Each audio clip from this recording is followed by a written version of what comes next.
Village was a location that was known historically by the local people as a place where they used to have a lot of orcs at one time, and there were a lot of disputes and anger about the orcs actually living on Vesper Prime, to a point where there was a lot of conflicts, a lot of hostility,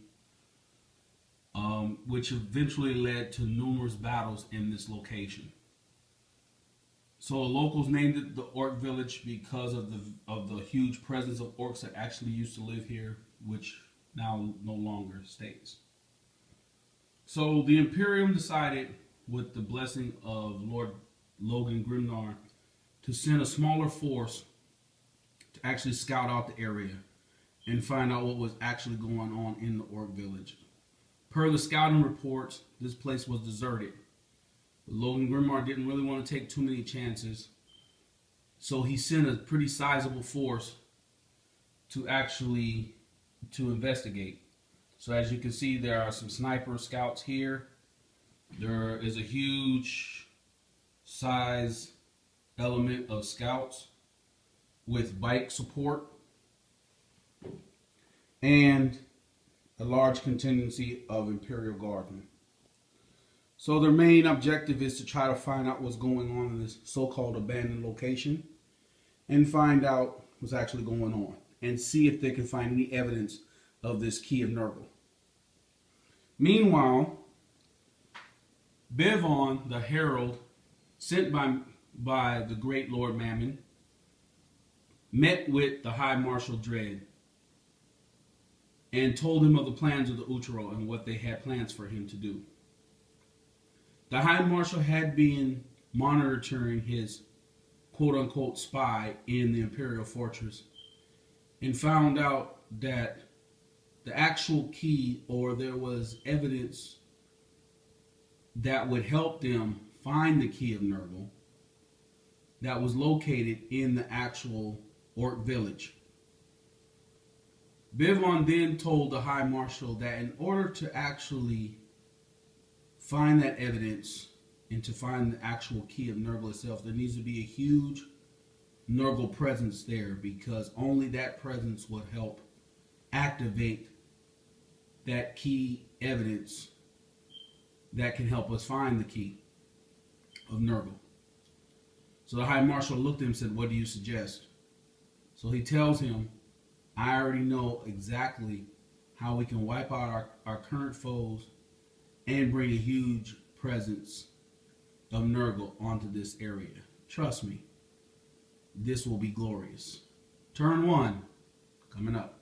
So hey guys, that was the end of turn 1, and that was a very impressive turn 1. All that happened was that the cultists moved forward, looking towards the area, trying to scour it and to investigate.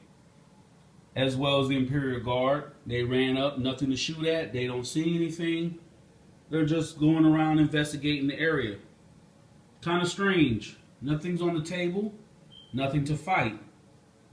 This town does appear to be abandoned. Or is it? Turn 2 coming up. Hey guys, that was the end of the Loyalist turn 2. And they still investigating the Orc Village, but appear to find nothing. So, Commander on the ground decides to send search parties throughout the buildings. So you'll see this group of search parties going into this building. These scouts will go here to checking in this building. A few others will go in, and they'll be checking out to investigate. Well, as they're searching through the investigation, something eerie starts to happen. A green glow and an eerie laugh begins.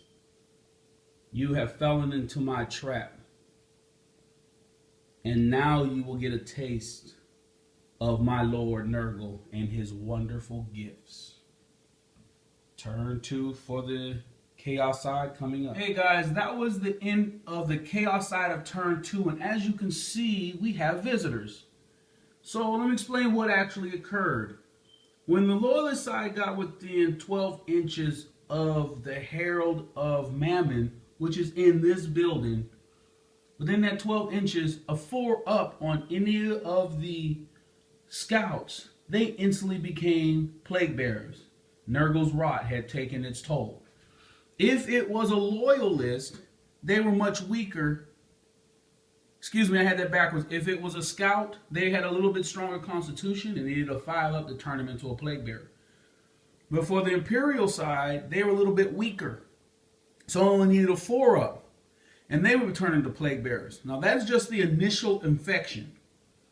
But now you will see the Plaguebearers. They can't charge in this turn or fight, but because they were within 6 inches of anyone who they were in contact with, on a roll of a 6, they became Plaguebearers. So this is going to get very, very interesting. So this was the Chaos side, or more or less, in particular, Bevon's great scheme. He is infecting everyone who is close within his range. But because only the initial infection is now over, that range is no longer effective anymore. That was just the initial infection.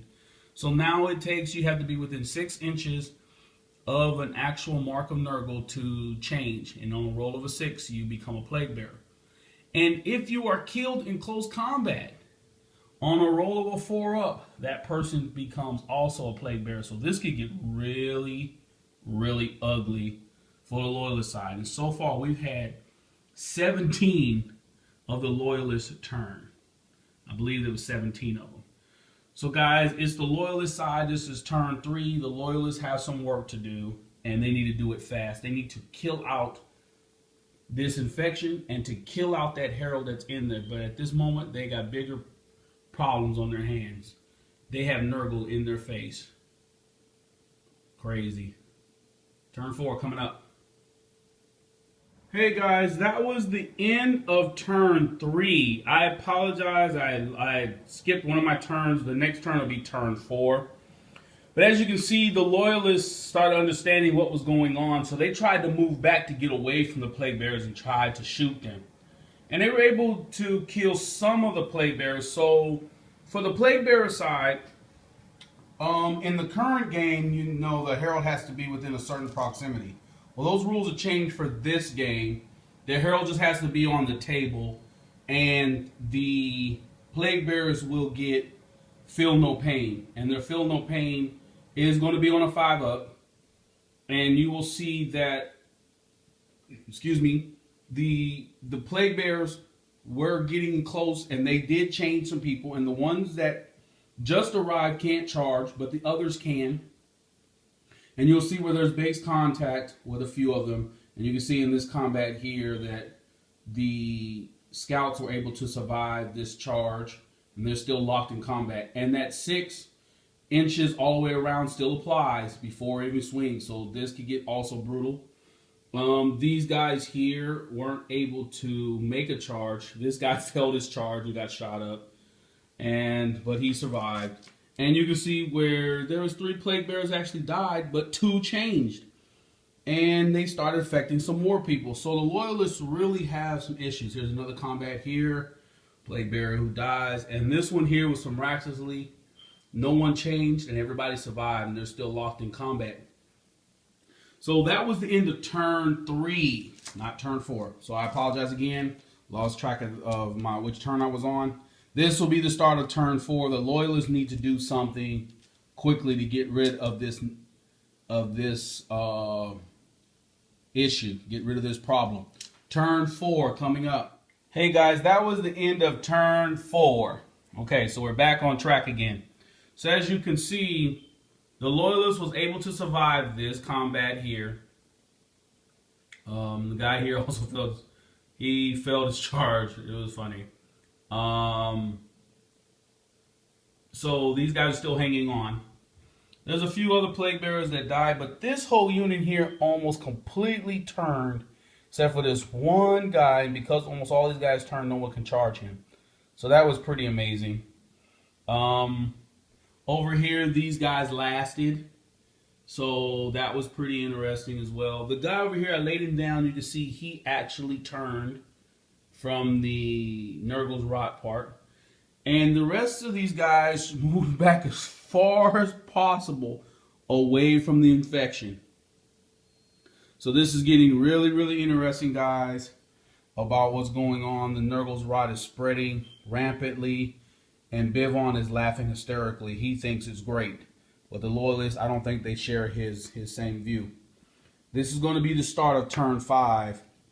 And we're not sure how the Loyalists are going to actually survive this ordeal. This is actually going to be the last turn. So this will also lead, depending on the outcome, will lead to an additional battle for this particular area. Stay tuned for turn 5, guys, coming up.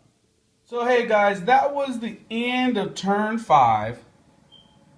And as you can see that another Plaguebearer had arisen. No one changed at this time. This unit of snipers, they shot at this unit, killing one guy. Yay. No charges were made here. There was the one left scout who died and was turned to a Plaguebearer. Here, this actual Imperial Guardsman, he survived. It was miraculous. And these guys were here. They failed their charge, was able to do nothing. And over here, no one was able to cause any wounds. So there you have it. That's the first part of this actual mission. This mission will evolve even more so. So this is like the first part of the overall mission for this particular part of the campaign.